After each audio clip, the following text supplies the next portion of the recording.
լույսառայողին շարունակվում է եւ այս պահին ես առաջարկում եմ նախ շնորհակալություն բոլոր մեր հեռուստադիտողներին, ովքեր սկսում են օրը մեզ հետ, մեր նոր հեռուստադիտողներին, իսկ հիմա կոչ եմ անում բոլոր այն հեռուստադիտողներին, ովքեր ունեն փոքրիկներ, ունեն երեխաներ եւ ոչ միայն, բայց ավելի շեշտ է երեխաները, որովհետեւ տատիկների մոտ է շատ ժամանակ բալի կլինում։ Այո, բայց շատ լավ։ Տատիներն էլ ցած գնացեք։ Տարվա յուրաքանչյուր եղանակ իր հետ բերում է իր լավ ու վատ կողմերը, խնդիրներն ու վայելքները։ Ամռանաշատերը զովանալու համար օգտվում են լողավազաններից կամ այլ ջրային տարածքներից։ Լիճ, ծով, ինչի արդյունքում հնարավոր են տարատեսակ խնդիրներ ականջների, քթի եւ կոկորդի շրջանում։ Ինչպես կանխարգելել կամ արդեն արկա խնդրի դեպքում երբ դիմել բժշկի, այլ ոչ թե զբաղվել ինքնաբուժությամբ, այս եւ այլ կարևոր հարցերի շուրջ խոսենք մեր մասնագետի հետ, իսկ մեր հյուրն է Հարաբկիր բժշկական համալիրի մանկական եւ մեծահասակների քիթ կոկորտ ականջաբան վիրաբույժ Մարիամ Աշոտյանը։ Բարի լույս։ Բարի լույս։ Նախ շնորհակալ ենք, որ ձեր գերծ անաբեռնված գրաֆիկից հատկացրել եք մեզ մի քիչ ժամանակ եւ եկել եք մեզ մոտ, որովհետեւ սա շատ կարևոր թեմա է եւ հասարակությունը պետք է մաքսիմալ իրազեկված լինի։ Երևի այսօր ամենամեծ խնդիրներից մեկը դա իրազեկվածության պակասն է այսօր, բայց ինչ կանցնենք մեր կարևոր հիմնական թեմային, ես մտքերով գնացի հետ, երբ որ ես էի երեխա, ու հիշում եմ, երբ որ մենք փոքր էինք, մենք այսպես ասած լողում էինք որտեղ որ պատահ էր, հա։ Շատ դրվաններում, եթե նույնիսկ մի փոքրիկ ջուր էր լցված լինում, նույնիսկ գույնը նայելով պետք չէր մտնել այդ ջուրը, բայց լողում էինք, մենք գետերն էինք գնում, չեմ ասում շատ լավ էինք անում, բայց դե գնում էինք, բայց խնդիրները ավելի քիչ էին, քան հիմա։ Ճիշտ ենք մենք նկատում, թե ոչ, որովհետև գնալով կարծես թե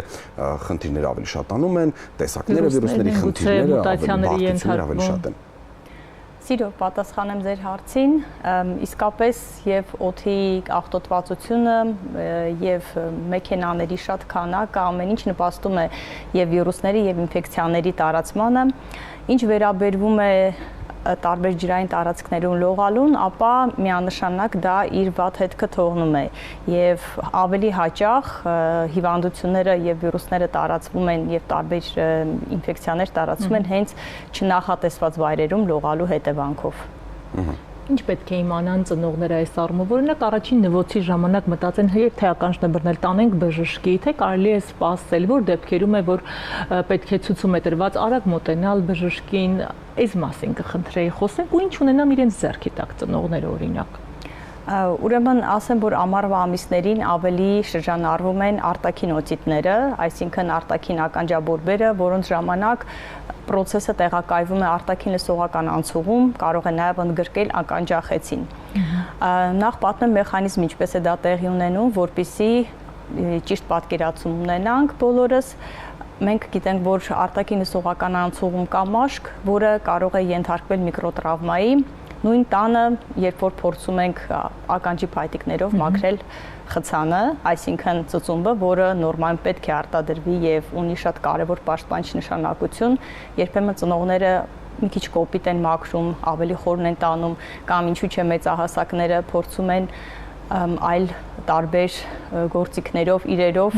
քորել ականջը կամ այնտեղից, այո, ոչ ժամանակակից թեկուզ, սովորական առարկաներով մաքրել ականջը եւ դուրս բերել, եւ այդ խցանը առաջացնում են միկրոտրավմաներ, եւ այո, տարբեր ջրային վայրերում լողալուց հետո, դա կլինի լողավազաններ, ծովում, գետում, լճում, հնարավոր է միկրոօրգանիզմի ներթափանցումը այդ միկրոտրավմաների մեջ եւ մաշկի մեջ առաջանում են արդեն դրանց բազմացում, որի հետևանքով սկսում է բորբոքային process։ Առաջինը ինչն է անհանգստացնում երեխային կամ թեկուզ մեծահասակին։ Դա ականջի փակվածությունն է, երբ սովորաբար նորմայից ավելի ցածր են լսում։ Այնուհետև բորբոքային process-ի զարգացմանը զուգահեռ գումարվում են մյուս գանգատները։ Դա կարող է լինել ցավի զգացողություն, քորի զգացողություն, երբեմն բարդացած դեպքերում նաև կարող է լինել դողերոց, ջերմության բարձրացում, եւ դա պետք է ահազանգ լինի, որ անպայման դիմել բժշկի, երբեք չզբաղվել ինքնաբուժությամբ,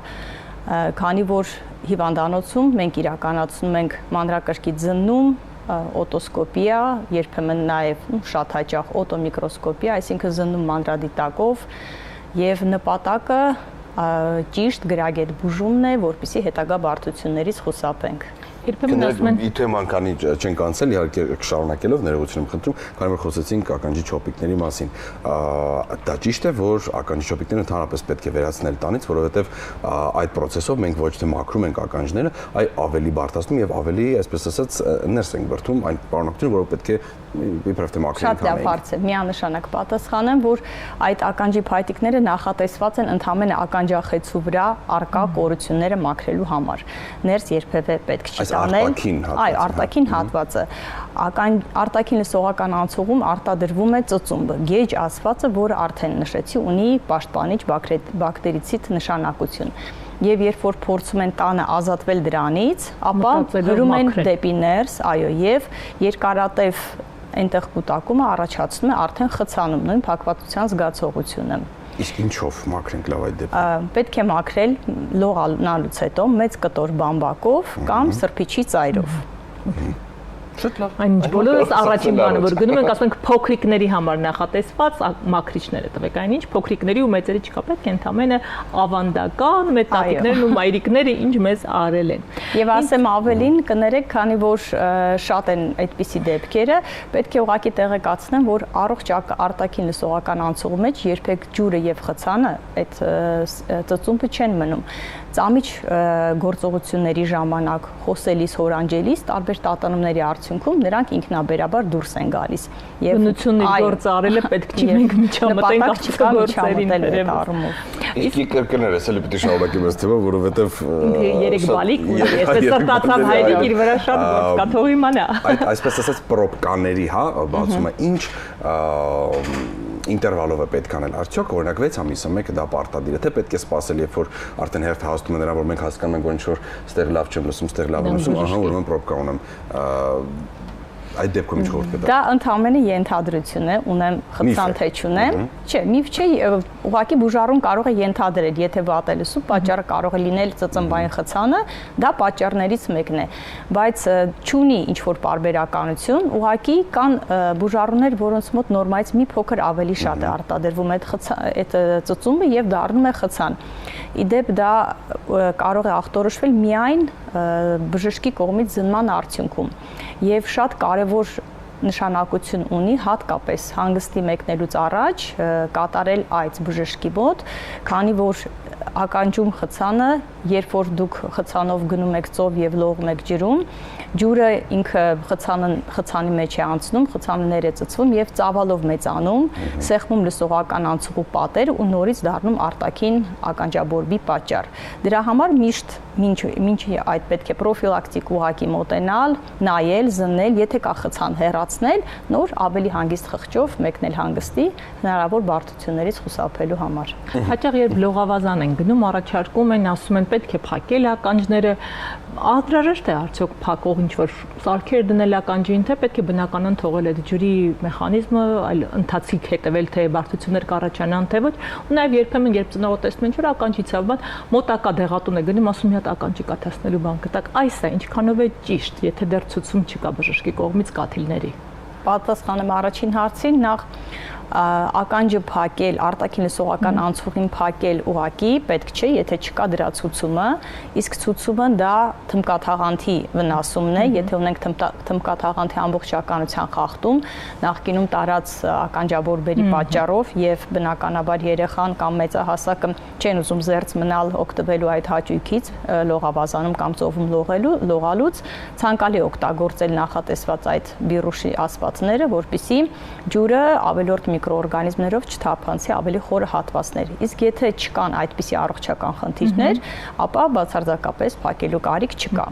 Ուղղակի նորից բարդություններից խուսափելու համար, եթե այդպիսի վայրերում լողացել եք, դրանից հետո ցանկալի կլինի ուղղակի ցնցուղ ընդունել հնարավորինս զերծ մնալու համար։ Ինչ վերաբերվում է դեղատներում առաջարկվող կաթիլներին կամ ծնողի նախասիրությամբ գնել որևէ կաթիլ, որպեսզի օգնել, դա շատ սխալ կլինի, քանի որ նորից չգիտենք թմկաթաղանթի ամբողջականությունը վնասված է թե ոչ, որովհետև ականջաբորբերը տարբեր են լինում, կարող են լինել ինչպես թմկաթաղանթի ամբողջականության խախտմամբ, այնպես էլ առանց, եւ բնականաբար նախատեսված կաթիլները տարբեր են։ Առաջինը այն, ինչ կարող է անել ծնողը տանը երեխայի համար, ուղղակի adekvat ցավազրկել, եթե չկա հակացուցում տվյալ դեղամիջոցի հանդեպ։ Շարունակելով այս թեման, մեր հասարակությունը սիրում է ինքնաբուժությամբ զբաղվել եւ ցավոք սրտի եւ դիմում են համացանցին, ամենասարսափելին այն է, որ գրում են արհեստական բանականությանը, թե ինչպես կարող են այս կամ այն խնդրի դեմ պայքարել ու հավատալով հենց այդպես էլ անում են, մոռանալով, որ իրական խնդիրը կօգնի մեզ լուծել միայն մասնագետը։ Բայց ինչով եկեք խորհուրդ տանք մեր հասարակությանը ինչին կարող է բերել ինքնաբուժությունը, որովհետև ասում են, որ տատական, պապական ինչ-որ հին մեթոդներ կան, որոնք օգնում են, պետք չի դիմել մասնագետին, կամ ասում են մեր հարևանը այսինչ բանն արեց, ինչ բույսով, այսինչ հեղուկով, ամեն ինչ իդեալական է եղել։ Ինչին կարող է դա բերել եւ ինչպես ի վերջո համոզենք, որ այդ ինքնաբուժությունը ի վերջո, եթե ոչ սխալ է, բայց դա հավանականությունը մեծ է, որ վնաս կլինի մեր առողջությանը։ Այո, շատ ճիշտ հարց։ Իհարկե ես չեմ կարող փաստել, որ հիմա շատ են դիմում ինքնաբուժությամբ, հակառակը դիմելիությունը դեպի պոլիկլինիկաներ կամ ստացիոնարներ ավելի հաճախացել է, ինչը շատ ողջունելի է, բայց ինքնաբուժությունը կարող է ունենալ լուրջ հետևանքներ, հատկապես ականջաբորբերի բուժման ժամանակ, երբ կա թարախային միջին ականջի թարախային բորբոքում, երբ կա թմկաթաղանթի ամբողջականության խախտում, ապա մենք միայն կարող ենք վնասել եւ բացի վնասելը, եթե բժշկի չենք դիմում եւ ճիշտ չի ախտորոշվում ու ճիշտ հակաբակտերիալ բուժում չի նշանակվում, դա արդեն կարող է առաջացնել լուրջ բարդություններ, ընդհանուր մինչեւ վիրահատական բարդությունների կարող է առաջ բերել վիրահատություն։ Մենք խոսեցինք ականջի այսպես լողավազաններից կամ ջրային գոտիներից օգտվելու մասին, բայց նաև խոսում են, որ ամառվա ընթացքում շատ են նաև վարակները, բարձր ջերմաստիճան են նպաստավոր միջավայր ստեղծում։ Այսօր ինչպիսի օրինակ վարակների մասին կարող են խոսել, որ ծնողները կարող են մտածեն, չգիտեմ ինչ է, բայց պատկերացնեմ, որ կա այդ վարակը եւ ավելի ուշադիր լինեն իրենց բալիկներին։ Ունենք նման վիճակ։ Ամռանը իհարկե ավելի քիչ են շրջանառվում սուրշնչական վարակները, մենք եթե վերցնենք ուշ աշունից մինչև գարնան ավարտ, այդ ժամանակ ավելի հաճախ են շրջանառվում սուրշնչական վարակները, որի ժամանակ քիթ կոկորտ ականջը եւս անմասն չեն մնում,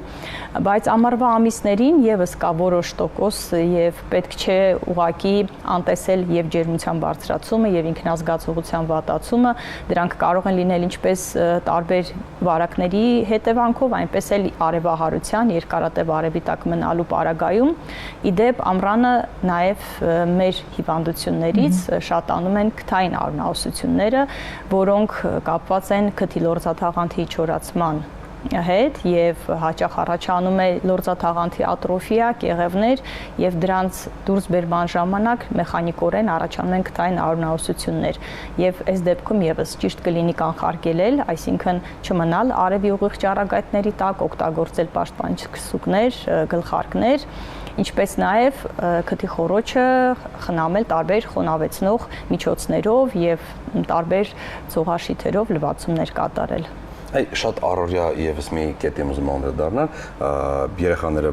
մաքսիմալ շատ ժամանակ բակում են անցկացնում, անտեսելով շատ ուժեղ արևը եւ հենց արնահոսությունը երբ որ լինում է քթից, ծնողները մի մասը ասում է գնա կանգնի լվացարանի մոտ թող արյունը դուրս գա, մի մասը ասում է գնացեք պարկեք։ Որն է ճիշտը, կամ երկուսն է սխալ են։ Երկուսն է սխալ են, կարծում եմ, քանի որ արյունը ինքնուրույն պետք չէ սպասել մինչև դադարել, ծնողները պետք է ինֆորմացված լինեն եւ տան ունենան որոշ անհրաժեշտ բաներ առաջին բուժօգնություն ցուցաբերելու համար եւ անհրաժեշտության դեպքում նաեւ հասցնել հիվանդանոց, սովորական բամբակ է պետք տան ունենալ, սառույց, որը կարելի է դնել ծոծրակի հատվածին, քթի շրջանում եւ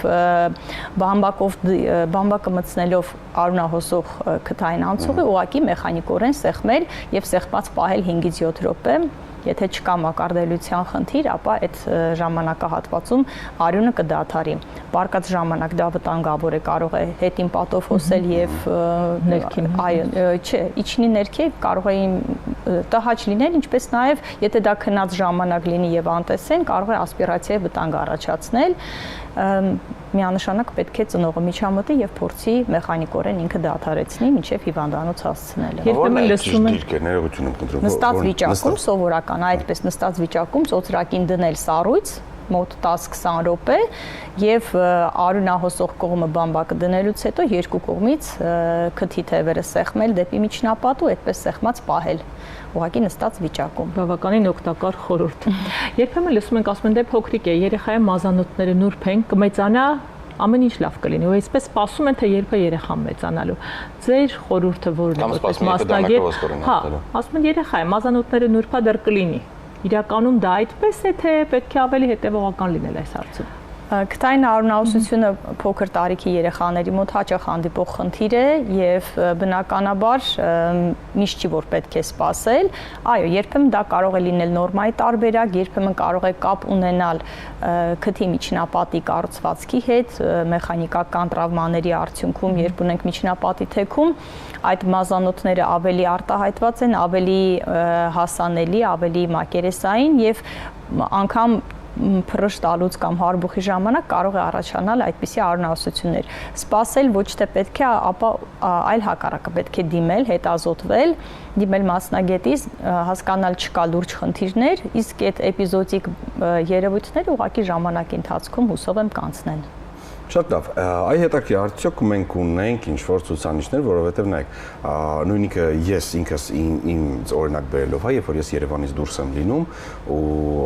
օրինակ Ջերմուկը իմ ամենասիրելի վայրից մեկն է մեր հանրապետության, այնտեղ ես չեմ ունենում բոլոր այն խնդիրները, կլինի շնչառական, կոկորտի հետ կապված, այսինքն ես ինձ շատ լավ եմ զգում ու ընդհանրապես ոչ մի խնդիր չեմ նկատում, ինչը նույնը լինում է երեխաների մոտ։ Ու կարծում եմ մարզերում բնակվող մեր քաղաքացիները շատ ավելի քիչ են բախվում խնդիրների,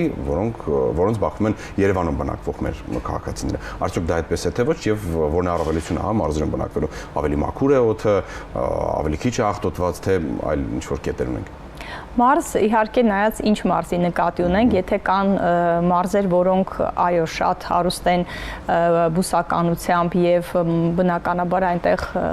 տրանսպորտը ավելի քիչ է եւ այդ աղտոտված նյութերը ավելի քիչ են արտանետված օդի առումով միանշանակ ավելի լավ կլինի այնտեղ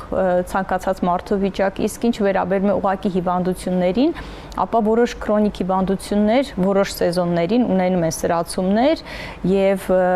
հարմար վայրերում գտնվելիս կարելի ուղղակի զերծ մնալ, այսինքն պետք է հասկանալ կոնկրետ ինչն է պատճառը, ինչ որն է տրիգերը տվյալ հիվանդության առաջացմանը, բայց իհարկե հիմնականում քաղաքներում, որտեղ տրանսպորտը շատ է, շարժը շատ է, օդը ավելի աղտոտված է, որն էլ կարող է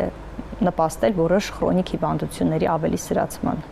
Շատ լավ, իսկ անդրադառնալով ծնողների իրազեկության, ինձ հետաքրքրում է, հիմա ավելի շատ են այսպես գիտակից ծնողները, որոնք հասկանում են, որ պետք է ժամանակն այ բժշկի տանելու, թե ինքնաբուժումը դեռ շարունակում է։ Այսպեսի վիճակագրություն, եթե միտումը նայենք վերջին տասնամյակի, ինչպիսին կարող է լինել, առավել եւս դուք 20 քանի տարվա արդեն փորձ ունեք։ Հատուկ ստատիստիկա ես ինքս իհարկե չեմ անցկացրել, բայց ելնելով իմ աշխատանքային փորձից կարող եմ ասել, որ հիմա շատ ավելի շատ են դիմում բժշկի, քան ասենք 10 տարի առաջ։ Եվ